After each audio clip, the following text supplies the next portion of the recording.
Climate change threatens each nation in the world. Et chaque minute compte. L'accord de Paris est accepté. Concilier les tensions économiques, géopolitiques et climatiques. Les solutions des entreprises. Future Up.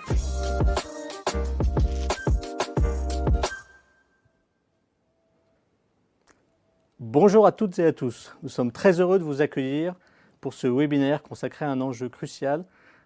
Comment passer à l'échelle dans la transition écologique. Et on prendra l'exemple de l'agroalimentaire. Voilà. Aujourd'hui, nous clôturons, c'est le dernier webinaire de ce cycle autour des grands débats autour de la COP30. Et vous pouvez d'ailleurs retrouver l'ensemble des replays sur notre site internet. Voilà. Chez KEA, on est un cabinet de conseil en stratégie et transformation. Et voilà, on a une mission autour d'entreprendre des transformations pour une économie souhaitable. Mais revenons à notre sujet. Sur les questions si on revient un petit peu en arrière sur les accords de Paris, on voit bien que le monde a progressé, mais pas assez vite. Aujourd'hui, l'ensemble des émissions dans le monde, on est aux alentours de 54-53 gigatonnes d'équivalent CO2. Pour atteindre les engagements pris il y a 10 ans, en fait, il faudrait tripler le rythme. Il faudrait aller beaucoup plus vite pour se mettre dans cette trajectoire 1,5 degré. Donc il y a encore du chemin à accomplir. Et pourtant, la situation s'est améliorée, beaucoup en Europe d'ailleurs. Quand on regarde de façon un peu plus globale, on voit qu'on a baissé d'à peu près 30% les émissions, mais ce n'est pas suffisant. Et pour pouvoir passer à l'échelle, il nous semblait intéressant de regarder l'exemple du secteur alimentaire. Alors vous allez me dire, pourquoi le secteur alimentaire ? Déjà parce que ça nous concerne tous, il nous nourrit, il a des impacts sur notre santé, sur notre vivre ensemble. Et puis c'est un secteur qui émet beaucoup, puisque c'est le troisième secteur en France, c'est à peu près un peu plus de 22% des émissions, derrière le transport et le logement. Donc c'est un secteur significatif, en tout cas pour ces sujets-là.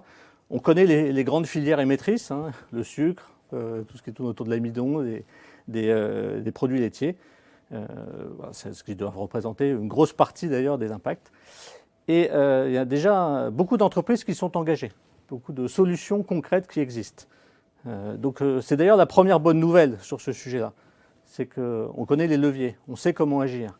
Quand on est sur, et je vais en citer quelques-uns, mais ce n'est pas l'objet de partager l'ensemble des leviers. Sur l'amont agricole, on sait bien qu'on peut travailler sur l'alimentation des animaux, on peut travailler sur tous les systèmes autour de l'agroforesterie, on peut travailler sur la réduction des engrais azotés, etc. Sur d'autres éléments de la chaîne, sur les industriels, il y a des sujets à travailler sur, notamment les systèmes de réfrigération, le transport. Et puis ça nous concerne tous, parce qu'on peut aussi agir dans nos régimes alimentaires. Voilà, en revoyant un peu notre assiette, on y reviendra tout à l'heure, et en diminuant aussi tout le gaspillage qui est une part importante à la fois en termes d'impact carbone, mais aussi en termes d'impact économique. Donc cette question on connaît les leviers, c'est l'affaire de tous, et pourtant on n'est pas encore au bout. On voit bien qu'il y a un certain nombre de freins pour pouvoir passer à l'échelle. Et que du coup, les entreprises aujourd'hui, elles sont aussi confrontées à plein d'autres choses. Elles ont des difficultés d'approvisionnement, elles ont des problèmes de sourcing, elles ont des problèmes d'accès à la matière, de résilience, elles ont des problèmes économiques, elles ont des problèmes aussi sociaux, des conditions de travail. En fait, tous ces facteurs-là font que c'est compliqué. Et si on prend que le sujet environnemental, on voit bien qu'il se télescope avec plein d'autres dimensions. Et donc aujourd'hui, on voulait vous échanger avec mes invités sur que faire, comment agir. Alors, pour en parler, j'ai la chance d'avoir 3 personnes autour de moi. Capucine Laurent, tu es conseillère agriculture et alimentaire au sein du Shift Project. Tu fais plein d'autres choses, on y reviendra jusqu'après, mais c'est notamment à ce titre-là que tu vas intervenir. François Vincent, qui est à distance avec nous, tu es directeur produits frais traditionnels au sein du groupe Carrefour. Et on va commencer avec toi, Anne-Cécile. Alors, c'est un peu particulier parce qu'on travaille ensemble au sein de KEA. Tu es manager, mais pas seulement. Tu es aussi agricultrice en polyculture élevage en Normandie avec 300 bovins, 200 hectares, etc. Mais on ne va pas détailler ça là. Et c'est d'ailleurs à ce double titre que tu vas intervenir. Alors, peut-être première question, on parle beaucoup de sujets, on parle beaucoup d'approches systémiques. Ça veut dire quoi, une approche systémique pour toi ? Ouais, Il y a deux grands angles quand on parle d'approche systémique. Le premier angle, c'est vraiment que quand on parle environnement, on parle de plein d'autres sujets à la fois nécessairement. On parle de transition sociale, on parle de transition culturelle, parce qu'à chaque fois, ça va impacter les conditions de travail, la manière dont on perçoit le fait de s'alimenter, de voyager, de construire sa maison. Donc finalement, ça embarque plein de transformations. Ça embarque aussi des sujets qui sont exogènes aux sujets qu'on traite. Par exemple, si on parle de l'alimentaire, on va aussi parler de sujets sécuritaires, de relations interétatiques, de sujets sanitaires. Alors on pense immédiatement au Covid, mais dès qu'on parle d'alimentaire, on va parler aussi de contamination éventuellement sanitaire des aliments. Donc voilà, il y a déjà cette première dimension systémique qui est, en fait, l'environnement est indissociable d'autres enjeux qui en fait, doivent être traités en même temps. Et ça complexifie l'équation, en fait, pour les entreprises. La deuxième dimension du systémique, des enjeux systémiques, c'est le fait que quand on est acteur sur une chaîne de valeur, finalement, on va avoir d'autres acteurs autour de nous. Donc, ça va être nos fournisseurs, nos clients, mais aussi des acteurs périphériques potentiellement. Quand on travaille le sujet du lait, on est très, très proche du sujet de la viande, par exemple. Et tout cela, en fait, encore une fois, impose une certaine complexité parce qu'on doit travailler avec d'autres parties prenantes. On voit bien d'ailleurs dans les premiers échanges qu'on peut avoir avec un certain nombre d'acteurs que souvent on oppose les choses. On oppose la question environnementale en disant soit on fait de l'environnement, soit on agit sur l'environnement, soit on agit sur l'économique. Et les deux sont réconciliables, donc environnemental, économique et social s'opposent. Est-ce que finalement il y a un chemin, il y a une voie pour réconcilier l'ensemble et finalement se mettre dans une logique d'action pour toi? Ma grande conviction là-dessus, c'est qu'effectivement, tout cela ne s'oppose pas et qu'il faut nécessairement trouver un chemin, à la fois pour construire l'avenir, mais aussi en fait pour travailler la pérennité des acteurs. Les entreprises sont habituées à travailler sous ces sujets à la fois et je pense qu'il ne faut pas se priver de le faire quand on parle d'environnement. Après, effectivement, quand on parle d'alimentaire, de sourcing, de relations avec un amont en particulier, industriel, quand on est distributeur, agricole, etc., en fait là, il y a un sujet majeur qui est de prendre en compte tout simplement la perspective des autres acteurs. Et on voit, je crois, notamment dans l'émission qu'on peut faire, un vrai sujet qui est que les acteurs en général pensent un cahier des charges qui correspond à un besoin qu'ils ont à un instant T ou pour les prochaines années, sans vraiment en fait se dire mais quel est l'impact très concret pour les autres acteurs de la chaîne. Finalement, qu'est-ce que ça implique pour eux en termes financiers, social, culturels, etc.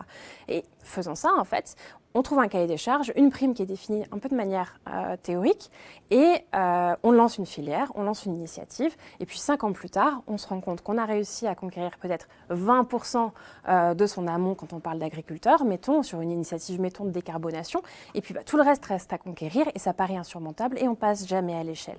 Donc c'est vraiment sans doute un élément important que de se dire, OK, je suis dans une situation où j'ai des enjeux systémiques, et donc dans ce cadre-là, je prends en compte toute ma chaîne de valeur. Et tu vois une façon de procéder, une recette magique, une méthode pour y arriver? Je crois qu'en fait, l'ingrédient clé là-dessus, déjà, c'est d'aller jusqu'au PNL.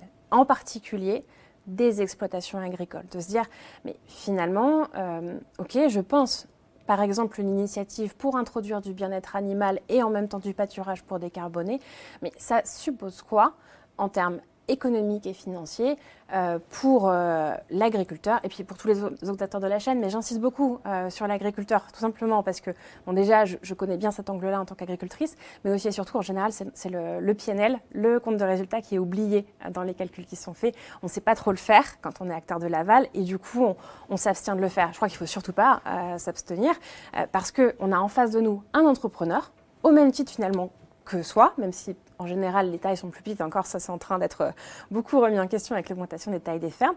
Donc on a un entrepreneur qui a des sujets de compte de résultats, d'entreprise à tenir avec un résultat à sécuriser à la fin de l'année, des salariés à maintenir sur son exploitation, des conditions de travail à préserver et puis en général plein d'autres sujets. Et donc il faut tout simplement dialoguer et calculer pour arriver à la fin à trouver un accord qui soit en fait capable de conquérir l'ensemble des maillons. Donc ça, c'est vraiment l'ingrédient, je pense, fondamental. Et il y a une méthode pour y arriver? Oui, c'est vrai que c'est au-delà de calculer, en fait, il faut s'armer d'une méthode. Sinon, si on n'est pas très méthodique dans l'approche, on n'arrive pas jusqu'au bout. Donc là, la première chose vraiment qu'on préconise, et ça va être de travailler l'ambition, mon ambition clairement. On ne peut pas, si je peux me permettre l'expression, courir tous les lièvres à la fois. Il faut se dire, mais qu'est-ce que je veux en termes de volume à sécuriser, en termes de qualité, et quand je dis qualité, c'est qualité des conditions de travail de mon amont, de qualité tout simplement du produit fini, qualité environnementale, est-ce que mon produit doit décarboner, dans quelle mesure, etc. Donc mon ambition. La deuxième étape finalement, ça peut paraître paradoxal d'ailleurs, enfin contre-intuitif, mais c'est de sécuriser les volumes. Indépendamment des autres ambitions, déjà, comment est-ce que je peux sécuriser mon ambition en termes de volume? Tout simplement parce que si on ne fait pas dès le départ, on est incapable de passer à l'échelle. Donc il faut se dire, voilà, il faut cartographier le marché, se dire comment est-ce que je sécurise mon volume, quels sont les partenaires à embarquer. Et à partir de là, on échange avec ces partenaires et on sécurise l'ensemble des autres éléments. Est-ce que tu es capable de le faire? Oui, non. Toi, tu as besoin de quoi? Ça implique quoi en termes financiers pour toi? Et donc, on arrive à la troisième étape, qui est de faire les business models mais global, pour l'amont agricole, pour l'industriel, pour la distribution, mettons, et pour tous les autres maillons, logistique et autres. Donc à la fin, on a un business model global, on se pose la question du financement. Alors effectivement, en général, ça ne passe pas du premier coup, on n'arrive pas à financer directement. Donc, on va aller chercher d'autres manières, parce qu'on est dans des sujets écosystémiques, de financer avec potentiellement des chaînes de valeur périphériques. Je mentionnais tout à l'heure, c'est la filière, je vais conserver l'exemple. On est sur du lait. Pourquoi est-ce qu'on n'irait pas voir les acteurs de la viande pour arriver à financer, par exemple, une initiative de décarbonation, etc. Et aussi une initiative de sécurisation des volumes, évidemment. Et à la fin, on lance. Mais alors attention, on parle de passage à l'échelle, on lance, mais sur un périmètre d'abord restreint. On sait, on a vérifié au départ, on sait qu'on est capable de passer à l'échelle, mais on commence gentiment et on élargit progressivement. On voit dans tout ce que tu évoques que ça enrichit la relation et sans doute que ça doit un peu faire évoluer la façon dont chaque acteur échange, communique, négocie. Comment tu vois les choses sur ce sujet? C'est vraiment une sacrée révolution parce que quand même, on est encore sur des services achats qui résonnent beaucoup à l'année. François Vincent va peut-être me contredire là-dessus, mais quand même, on est beaucoup sur ce mode de relation-là. Et donc là, il faut intégrer 3 dimensions différentes finalement.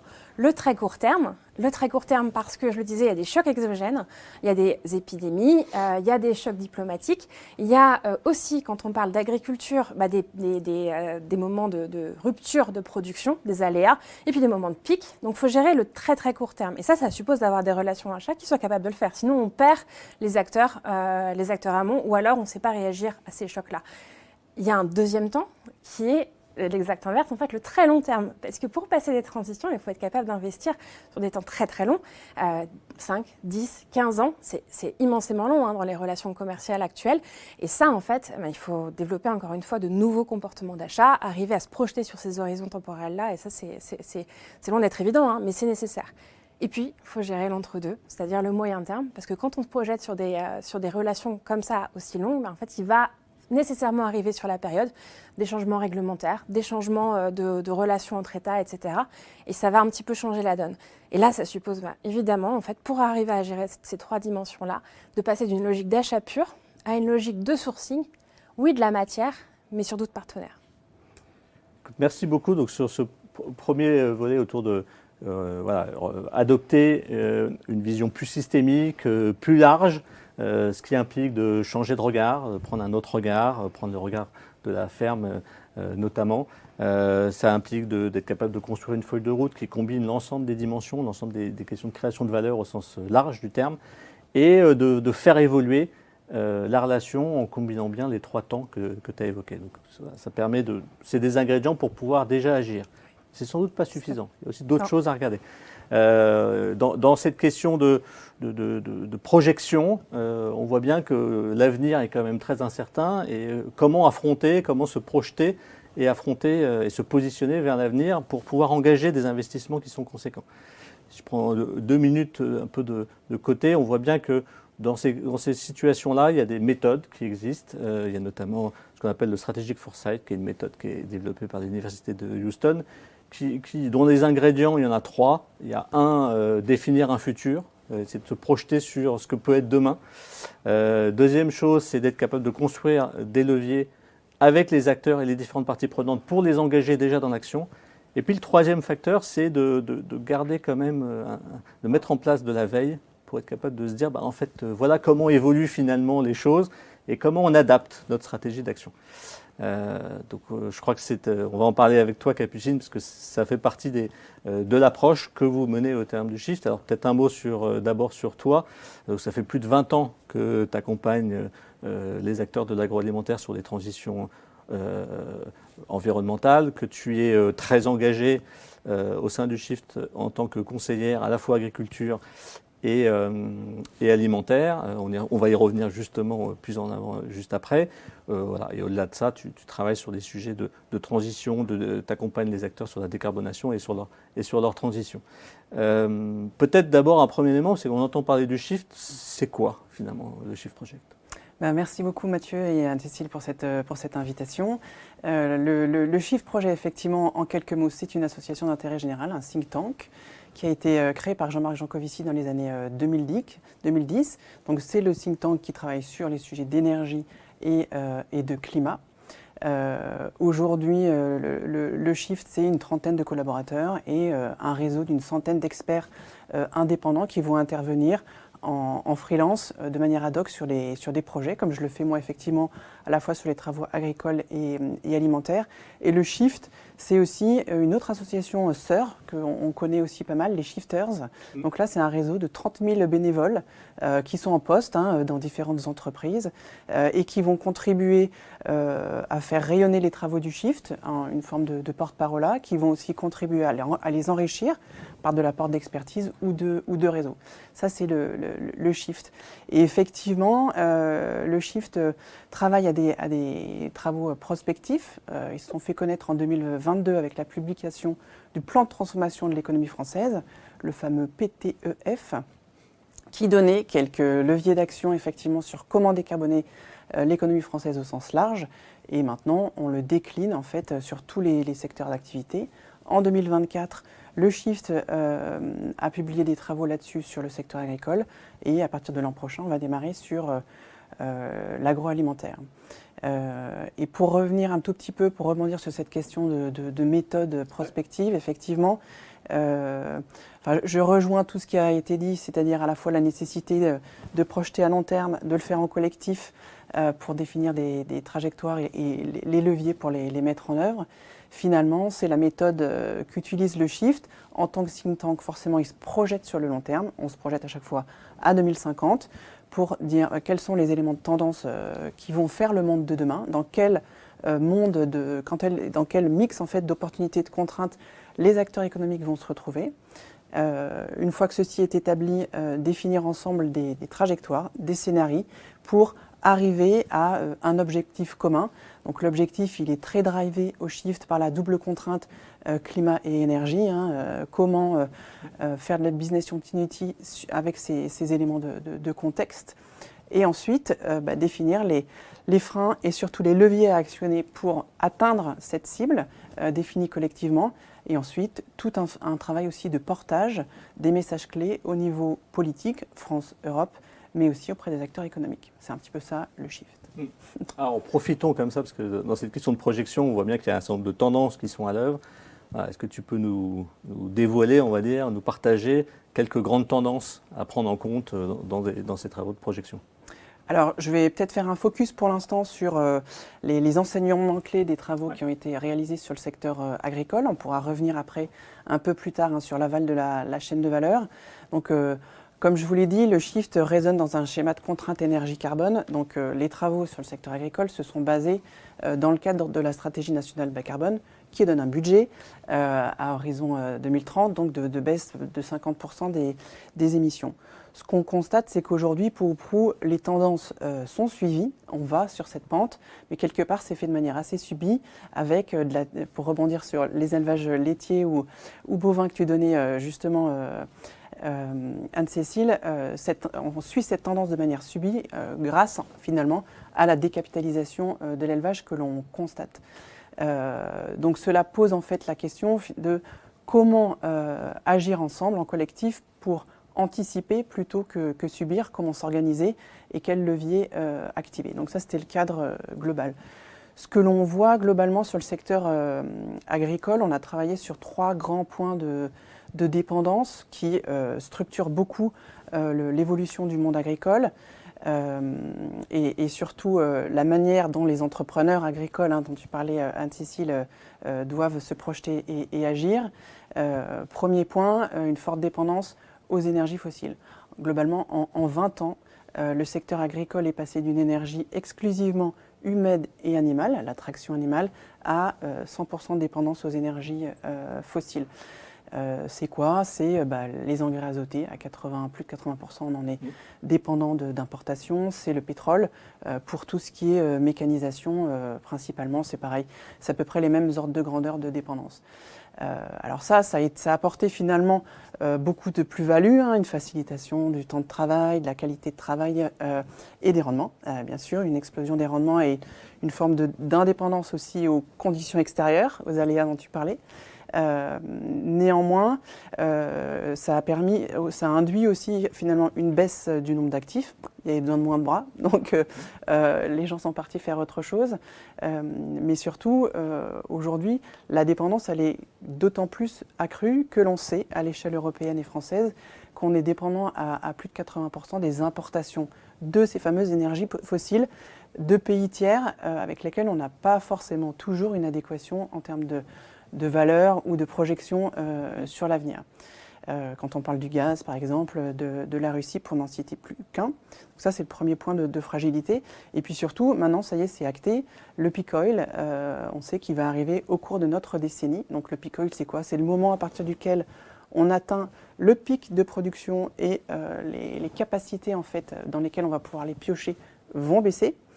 Donc ça va arriver au cours de cette décennie et du coup ça va projeter une décrue de 10 à 20% des capacités auxquelles on va pouvoir prétendre. Donc ce point de fragilité, de dépendance aux énergies fossiles. L'autre point de dépendance, c'est aux importations d'engrais azotés. Plus des 2/3 des engrais azotés dont tu parlais tout à l'heure dans ton intro sont importés. Et 3, les dépendances aussi à tout ce qui est alimentation animale.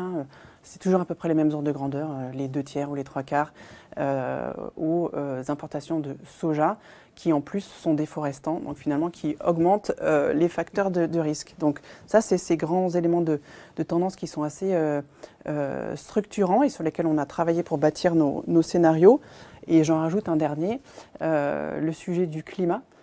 Puisque effectivement il faut atténuer, et tous les acteurs se sont mis en branle pour définir des trajectoires de décarbonation, mais aussi s'adapter en fait aux effets induits par le changement climatique. S'il fallait donner juste quelques chiffres, aujourd'hui on constate déjà une baisse de 6% des volumes de production. C'est 30 milliards d'euros quand même qui sont en balance derrière en termes d'équivalent économique. Et si on projette à 2050, il y a plein de scénarios, IPCC 8,5, 4,5. Bon, si on prend le médian, c'est une baisse de 40% à peu près, et c'est 40 milliards d'euros qui sont sous tension questionnés. Donc on le voit, ces facteurs vont forcément tendre toute la chaîne. En premier lieu, le monde agricole, parce que c'est le premier qui va se le prendre en face, qui va devoir gérer, mais tout l'aval, puisque c'est des logiques d'approvisionnement et de choix de fournisseurs aussi, et des choix de collaboration potentiellement. Donc on voit bien que ça va impacter tout le monde. Et du coup, en fait, comment vous les mobilisez? Comment se mettre en mouvement? Comment transformer finalement ce modèle alimentaire? Donc en fait c'est un peu ce que je disais tout à l'heure en intro, on projette, on partage ensemble la projection et les facteurs de risque et d'opportunité, on définit des scénarios en collectif et ensuite effectivement on voit les freins et les leviers activés puis on porte les messages politiques qu'il faut. Comme le disait Anne-Cécile, c'est un sujet collectif, éminemment collectif. Et par exemple, sur le rapport agriculture, il y a 150 organisations qui ont été sollicitées, plus de 300 personnes à titre individuel ou qui ont contribué, soit à titre perso, soit à titre professionnel. Donc, on a drainé la masse. Ensuite, il faut aussi partir des premiers qui agissent, les agriculteurs, Le Shift a réalisé une grande consultation auprès de à peu près 8000 agriculteurs, justement pour comprendre, eux, comment ils se projetaient, comment ils voyaient les choses et les choses qu'ils étaient prêts également à faire. Donc 8000 agriculteurs, tous bords politiques, pour être représentatifs. Et globalement, plus de 87% sont inquiets sur l'avenir de leur exploitation. Moins de 7% ne voudraient pas aller vers de la transition si les conditions le permettaient. Et plus de 80% disent c'est un sujet économique, c'est-à-dire moi je veux bien y aller, mais j'ai un sujet de couverture de risque, d'investissement à faire. Donc comment le fait-on en collectif? Donc ça c'est le premier point, on le fait en collectif. Ensuite, on a projeté des scénarios qui permettaient de répondre un peu à tous les objectifs définis tous ensemble, à la fois rentrer dans le cadre de la stratégie nationale bas carbone, donc le fameux bilan, répondre aux objectifs de souveraineté alimentaire française, donc maintenir les volumes productifs, également maintenir une capacité productive pour le monde, puisqu'on le sait, même si la balance commerciale agroalimentaire de la France se dégrade, on est encore pourvoyeur de beaucoup. Donc on est arrivé à des stratégies, des scénarios de conciliation qui disent on peut rentrer dans ce cadre, et d'ailleurs en baissant même la baisse du cheptel, la décapitalisation. Donc on peut le maîtriser si effectivement on le fait ensemble. Pour ça, en fait, on a aussi identifié des conditions sine qua non pour le faire. Effectivement, il y a des notions de chiffrage économique à faire, mais plus globalement aussi, il y a déjà une forme de changement de paradigme. Reconnaître tous que la transition ne va pas se faire à coup nul. Et donc, il y a une hausse des coûts de production du monde agricole à reconnaître et à couvrir. Deux, on parle de transition, il faut jouer sur les deux bouts de la banane, l'offre, mais aussi la demande. Donc, faire évoluer les schémas de production du monde agricole et aussi peut-être les modes de transformation au niveau industriel, les schémas logistiques aussi, mais également accompagner les consommateurs dans leur acculturation et dans la pourvoyure quelque part de nouveaux récits pour que les comportements d'achat évoluent. Et enfin, à un niveau plus macro-politique, privilégier des réelles mesures incitatives et mettre en adéquation en fait, les cadres politiques et réglementaires France-Europe avec les besoins des acteurs économiques. Peut-être pour finir en ouverture, dire que pour le faire, il y a 3 échelles d'action. Les fermes, c'est là où ça se passe. Les territoires, parce que c'est là où finalement on peut avoir des approches collectives. Et le niveau national et supranational sur les sujets politiques et réglementaires. Donc tout ça, ça a été nos travaux agricoles. On ouvre l'an prochain sur l'aval de la chaîne de valeur, puisque on le voit, tous ces sujets vont dépasser la ferme.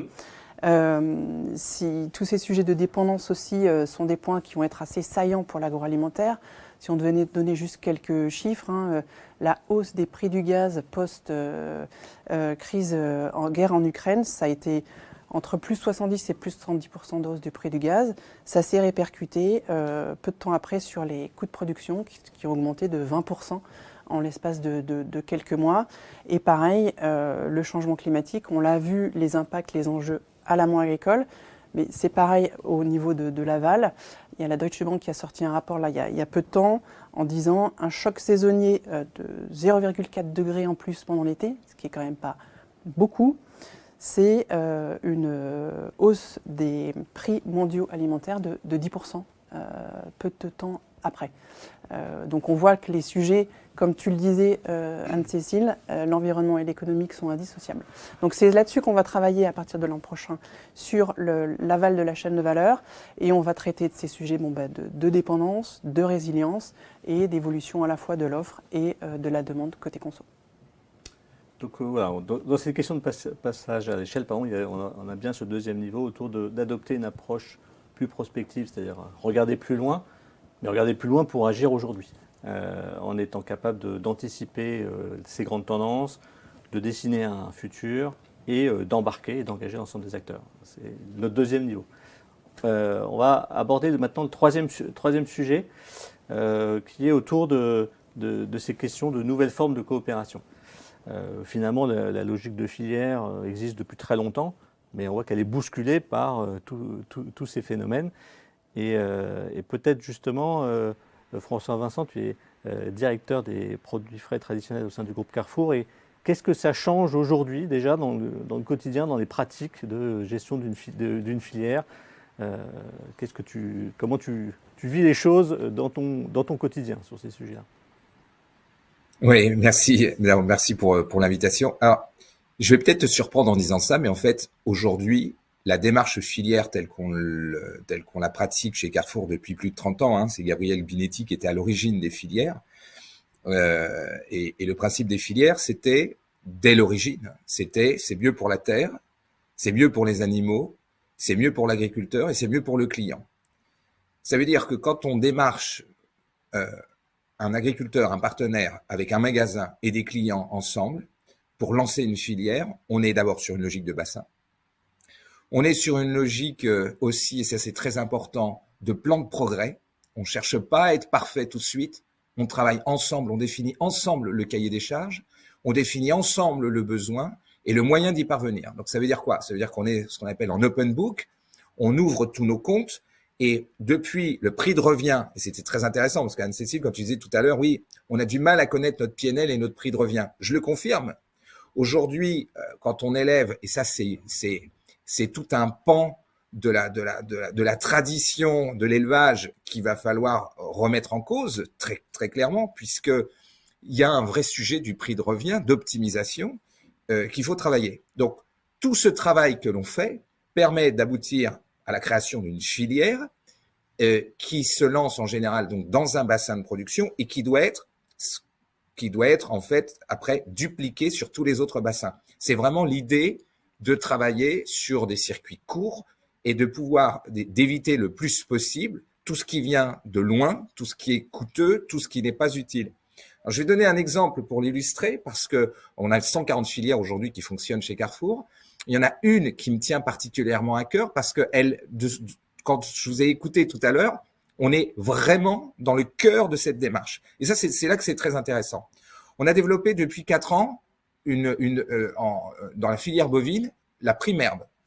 C'était quoi notre objectif? Notre objectif, c'était de dire comment. Alors c'est drôle parce qu'on est parti du client qui voulait une viande plus tendre. Et en fait, on a remonté le fil d'Ariane. On est parti avec nos éleveurs dans l'est de la France et on a dit qu'est-ce qu'on pourrait faire pour avoir. Et en fait, on a travaillé ensemble. On a regardé aussi les croisements qui existaient. Vous allez voir parce qu'il y a un sujet aussi sur la génétique. Il y a aussi des choses. On en parlera tout à l'heure. Et en fait, la primaire, c'est quoi? Finalement, c'est de dire, on va élever des bêtes, on va les engraisser jusqu'à 16-17 mois, pour qu'à 16-17 mois, on procède au fait de la passer en consommation. Alors, pourquoi et pourquoi pas plus? Déjà, quand on parle de décarbonation, 18 mois, c'est une bête, vous savez qu'elle prend 600 kilos en 18 mois. À 36 mois, elle pèse 800 kilos. Donc, vous voyez, si on raisonne en gain moyen quotidien en termes de rendement et de décarbonation, il vaut mieux tuer une bête plus jeune qu'après, à 36 mois, voire, comme on fait ça traditionnellement dans certaines boucheries, 4-5 ans. Là, si on parle de décarbonation, on est vraiment dedans. Quand on tue une bête à 18 mois et qu'on en fait tout plein de morceaux différents, on a une bête qui est tendre, on a un morceau qui est tendre, on a un morceau qui est plus petit. C'est drôle parce que ça correspond aussi aux besoins de consommation. Et puis, si on travaille bien le bol alimentaire, on enlève le soja parce qu'on n'a plus besoin de soja quand on travaille bien le bol. Si on met plus d'herbe, si on met plus de lin, si on termine. Donc, ce bol alimentaire, il est essentiel. Il doit correspondre aussi à son bassin de production. C'est là qu'on va vraiment optimiser parce que finalement, ce sera moins cher pour l'éleveur. Ça correspondra beaucoup plus à la naturalité aussi de la bête et du terroir dans lequel elle est élevée, puisque finalement, quand on mange une bête, on mange ce que la bête elle-même, de ce dont elle s'est nourrie elle-même. Donc, tout vient de la terre. Donc, tout ce travail en amont qui est fait, qui procède aussi un peu de la recherche et du test. On a mis 4 ans à la mettre au point, cette prime herbe. Aujourd'hui, elle représente 25% des ventes dans nos rayons de viande bovine. Et c'est une viande qui est je dis vertueuse, mais parce que oui, elle l'est à tous les niveaux.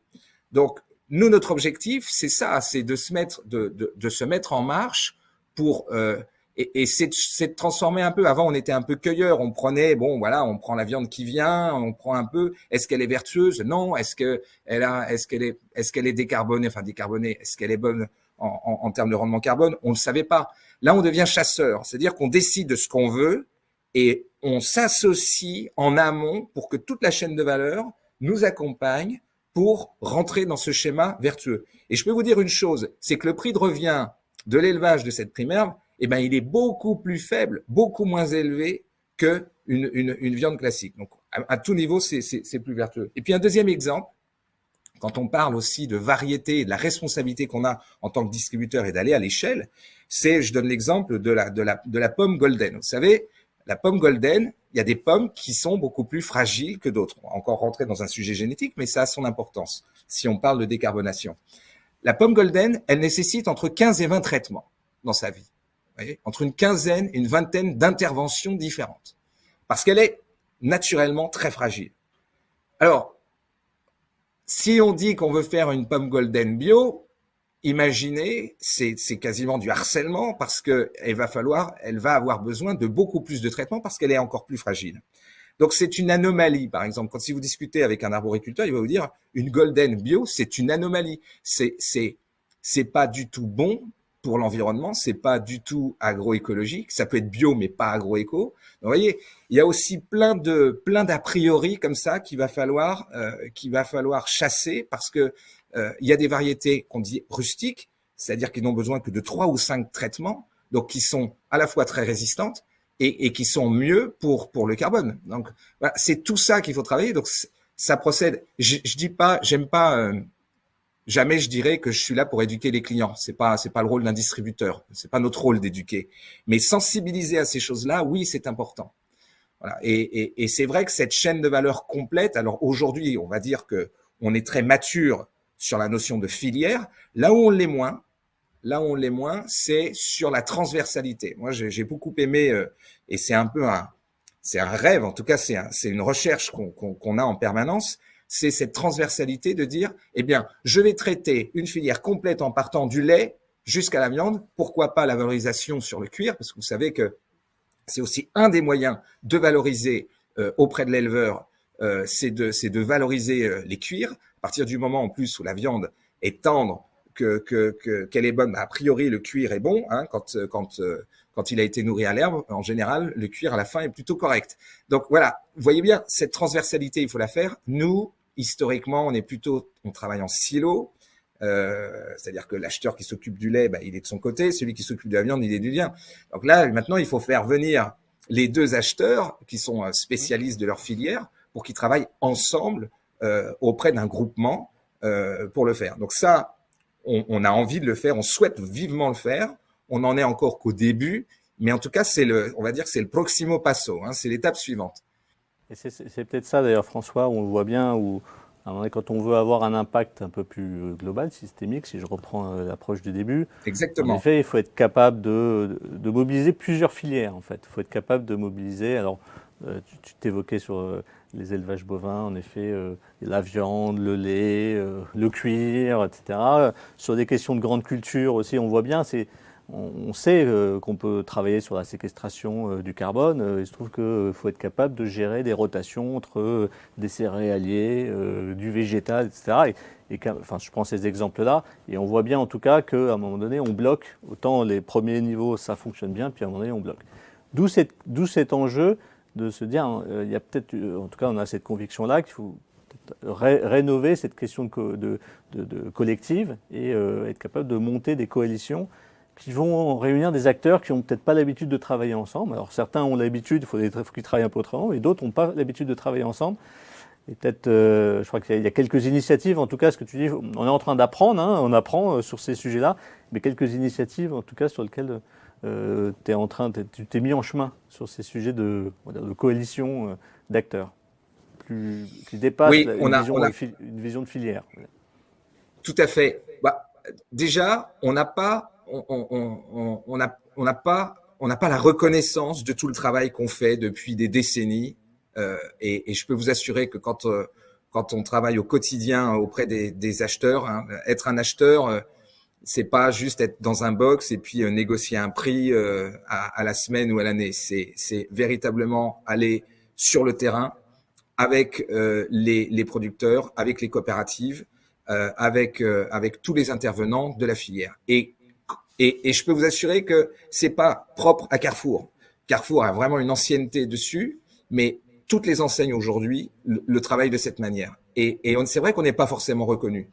Et on a répondu à une invitation de Filières d'Avenir pour justement dire, eh ben finalement, ça serait bien que on se fasse un groupement qui soit conforme, hein, évidemment, aux règles du droit de la concurrence, hein, et de la transparence, mais en tout cas de créer un groupement, une communauté entre distributeurs pour soutenir, pour valoriser la production, pour valoriser les bassins de production et pour valoriser quelques cultures stratégiques pour leur potentiel, pour le fait de valoriser la production française et finalement de se mettre ensemble entre distributeurs pour garantir des débouchés, pour travailler ensemble un projet filière complet et montrer que c'est possible et qu'on sait le faire et que non seulement on a envie, mais c'est plus qu'une nécessité. De toute façon, c'est notre avenir, tout simplement. C'est notre avenir. On doit travailler comme ça. Et c'est aussi un exemple qu'on montre parce que, vous savez, la grande distribution est souvent regardée, montrée du doigt. Il faut regarder aussi un petit peu tous les autres secteurs, hein, le secteur de la restauration, il y a beaucoup de secteurs qui sont très opaques. La distribution est très transparente à ce sujet-là. On a des contrôles tous les jours, on est regardé, on est sous les feux des projecteurs. Et je peux vous assurer qu'on est contrôlé tous les jours. Donc, c'est aussi une manière pour nous de montrer, d'être exemplaires sur ces filières et de dire qu'on peut travailler ensemble et il faut travailler ensemble. Et voilà. Donc, on devrait voir prochainement, je pense, j'espère en tout cas, de manière un peu plus médiatisée, ce type d'initiative. Et François, je me permets, moi j'ai une petite question. Simplement, est-ce que c'est facile de travailler dans ce type de coalition? On mentionnait, il y a des équipes qui ne sont pas forcément en interne habituées à travailler sur d'autres filières. Juste peut-être un retour d'expérience là-dessus, tant sur Filières d'Avenir ou sur d'autres travails en interfilière ou en coalition que tu as pu lancer. Il y a toujours une belle volonté au départ. En tout cas, il y a le volontariat. Moi, j'ai remarqué du travail qu'on a mené ensemble. Pour pas le citer, je vous laisserai. Moi, je sais pas de quel est le niveau de confidentialité, en tout cas du projet à cette heure-ci, mais tout le monde je veux dire, beaucoup de distributeurs ont été volontaires, ont dit oui, on embarque. Après, il y en a toujours un qui va dire non, mais moi, voilà. Mais en général, tout le monde est très volontaire. Après, on apprend en marchant. Donc, c'est aussi ça la notion de plan de progrès. Nous, on est habitués à ça. Au début, on est un peu bon. Alors, qu'est-ce qu'on a le droit de faire? Qu'est-ce qu'on peut dire? Mais toi, tu préfères travailler ça, mais moi, je préfère travailler autre chose stratégiquement. Et puis, moi, je suis très avancé là-dessus. C'est un avantage concurrentiel. J'ai pas forcément envie de le partager. Bon, vous voyez bien, une fois qu'on a dépassé ce genre de réflexe, on va dire individuel et très égoïste, on se rend compte que non, mais de toute façon, tout ça, finalement, non, il faut y aller. Je veux dire, on a tout intérêt à le faire. Et c'est ce partage d'informations. Les sociétés tech, elles partagent les données depuis très longtemps. C'est dans leur culture. Il n'y a pas de sujet. Nous, voilà, on est au démarrage. Mais je suis plutôt confiant. En tout cas, des projets qu'on a lancés ensemble, je trouve que ça a plutôt bien marché. Après, j'aimerais votre feedback, mais. Non, mais ça rejoint un peu ces questions où en fait, il faut mettre il faut laisser un jeu de compétition parce que vous êtes en compétition, mais il faut le mettre au bon niveau. C'est-à-dire que là, en fait, on est sur ces enjeux de transition où en fait, globalement, c'est vertueux pour tout le monde. Puis après, il y a des discussions qui se font dans d'autres sens. Il faut être capable de bien de pas considérer d'ailleurs que le carbone est un enjeu de compétition. Le sujet n'est pas là. Le sujet, il est sans doute ailleurs. Mais je suis d'accord avec toi dans le fait de dire on y va avec confiance. Il y a une logique de confiance aussi, et une logique d'être clair sur ce que chacun apporte. On ne reste pas enfermé dans son rôle. Il y a un enjeu à être collectif. Et puis, il y a besoin de continuer à apprendre, expérimenter. Tu disais 30 ans d'expérience sur des filières. Sur ces nouvelles formes de collaboration, c'est plus récent. Et donc forcément, il y a des choses qui vont réussir, des choses qui vont échouer. Et c'est comme ça qu'on arrivera à avancer. Je pense qu'en tout cas, c'était notre troisième point qui nous paraissait important dans le fait d'avoir de l'impact sur adopter ces nouvelles formes de coopération pour pouvoir à la fois avoir des nouvelles formes d'alliances, des nouvelles formes d'acteurs, d'être capable d'innover aussi. On voit bien qu'il y a un enjeu d'innovation et qu'en croisant les points de vue, on est capable d'apporter quelque chose. On n'a pas le corriger, hein, donc il faut être capable d'innover là-dessus. Et puis finalement de faire de ce sujet une ambition collective sur laquelle l'ensemble des acteurs peuvent contribuer. Tu parlais des distributeurs, mais il y a aussi les industriels, les coopératives, etc. On voit bien qu'il y a les autres formes de distribution aussi alimentaires qui peuvent avoir un impact sur ces sujets-là. Avec on a une vraie responsabilité, hein. On a une vraie responsabilité d'assurer les débouchés. Donc c'est en assurant des débouchés qu'on va permettre à l'amont, à la production, de pouvoir investir, de pouvoir, vous l'avez dit tout à l'heure très bien, hein, des fois c'est 8, 9, 10 ans. Donc pour amortir un outil industriel, il faut beaucoup de temps. Donc on doit assurer ces débouchés. C'est le rôle de la filière, hein. La filière doit assurer 3 choses: la durée, le volume et le prix. Voilà. Et c'est ça l'objet, c'est garantir tout ça. Voilà, en travaillant ensemble un cahier des charges. Autour de l'adage qu'on connaît bien, c'est seul on va vite, ensemble on va plus loin. Voilà, à mon avis. Parfait, écoutez, merci beaucoup. On arrive donc au terme de notre webinaire. Et peut-être en synthèse, pour revenir par rapport à la promesse, comment passer à l'échelle. On a évoqué un peu 3 sujets. Le premier, c'est d'avoir une approche plus systémique, donc regarder les choses plus globalement, plus largement, concilier, je dirais, ce qui peut paraître inconciliable par certains, concilier les enjeux économiques, environnementaux et sociaux. C'est un premier point essentiel. Deuxième point, c'est faut être capable dans ce flou où tout pourrait nous pousser à pas agir et à se renfermer, au contraire d'avoir une approche volontariste, prospective, pour être capable de dessiner un futur. Alors, au chiffre, vous projetez même jusqu'en 2050. Et derrière, d'engager les acteurs aussi dans les solutions pour les transformer et les mettre en mouvement dès maintenant. Et le troisième volet autour de ces nouvelles formes de coopération. Alors, il y en a des historiques à faire évoluer, comme tu l'évoquais, François, sur la partie filière. Et puis, il y a des nouvelles formes de coalition à construire, à créer avec des acteurs qui n'ont peut-être pas l'habitude de travailler ensemble, mais où, justement, en les mettant tous autour de la table, on est convaincu que ça va donner plus d'impact. L'ensemble de ces leviers, alors ces recettes qu'on applique, dont on a parlé sur l'alimentaire, on voit bien qu'elles peuvent aussi s'appliquer à d'autres secteurs. Voilà, on vous encourage. D'ailleurs, on peut travailler également sur d'autres environnements. Ce n'est pas exclusif au monde alimentaire, mais ça nous paraissait important d'aller un peu plus en profondeur sur un secteur pour être précis sur les différents leviers qui pouvaient être actionnés. Donc d'abord, je voulais encore une fois un grand merci, Capucine, François, Anne-Cécile, pour avoir partagé vos envies, vos points de vue, vos solutions, votre énergie autour de ce sujet-là. On voit bien qu'il y a des solutions et que l'enjeu maintenant, c'est de les fédérer et d'accélérer pour atteindre les objectifs qu'on peut se fixer globalement. Vous pouvez retrouver l'ensemble, ce webinaire et l'ensemble du cycle, l'ensemble des épisodes sur notre site. Voilà, et on sera très heureux de poursuivre ces conversations avec les uns et les autres. Merci beaucoup. Merci. Et à bientôt. Au revoir. Climate change threatens each nation in the world. Et chaque minute compte. L'accord de Paris est accepté. Concilier les tensions économiques, géopolitiques et climatiques. Les solutions des entreprises. Future Up.